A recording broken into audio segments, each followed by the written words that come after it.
नमस्ते। स्वागत है एक ऐसी कथा में जो पापों का नाश करती है और भक्तों को भगवान विष्णु के चरणों तक ले जाती है। आश्विन मास के शुक्ल पक्ष की एकादशी, जिसे पापांकुशा एकादशी कहते हैं, वह दिन है जब भगवान विष्णु की कृपा से सबसे बड़े पापी का भी उद्धार हो सकता है। आज हम सुनेंगे क्रोधन भेलिये की कहानी, जिसने अनजाने में इस व्रत का पुण्य प्राप्त किया और मोक्ष का मार्ग पाया। साथ ही जानेंगे इस व्रत की विधि और इसका आधुनिक जीवन में महत्व।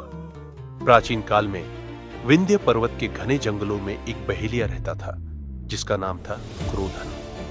क्रोधन का स्वभाव क्रूर था। वह जीव हिंसा, चोरी और दुष्कर्मों में लिप्त रहता था। गांव वाले उसका नाम सुनकर ही कांप उठते थे। उसका जीवन पापों से भरा था और उसे धर्म का कोई ज्ञान नहीं था। एक दिन आश्विन शुक्ल एकादशी को क्रोधन शिकार की तलाश में जंगल में भटक रहा था। भूख और थकान ने उसे घेर लिया। वह एक पेड़ के नीचे बैठ गया और अनजाने में उसने उस दिन कुछ भी नहीं खाया। रात में उसने भगवान का नाम लिया और सो गया। उसे नहीं पता था कि उसने अनजाने में पापांकुशा एकादशी का व्रत रख लिया था। जब क्रोधन का अंतिम समय आया, यमदूत उसे लेने आए। यमदूत, इस पापी को यमलोक ले चलो, इसके कर्मों की सजा इसे मिलेगी। तभी भगवान विष्णु के दूत प्रकट हुए। विष्णुदूत, रुक जाओ, इसने अनजाने में पापांकुशा एकादशी का व्रत रखा है। इसके पापों का नाश हो चुका है।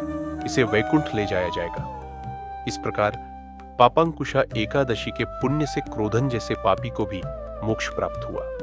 यह कथा हमें सिखाती है कि भगवान विष्णु की कृपा से कोई भी पापी उद्धार पा सकता है। अब जानते हैं कि पापांकुशा एकादशी का व्रत कैसे करें। यह विधि सरल है, लेकिन श्रद्धा और भक्ति से इसे करना जरूरी है। 1. प्रातः जल्दी उठकर स्नान करें और स्वच्छ वस्त्र धारण करें। 2.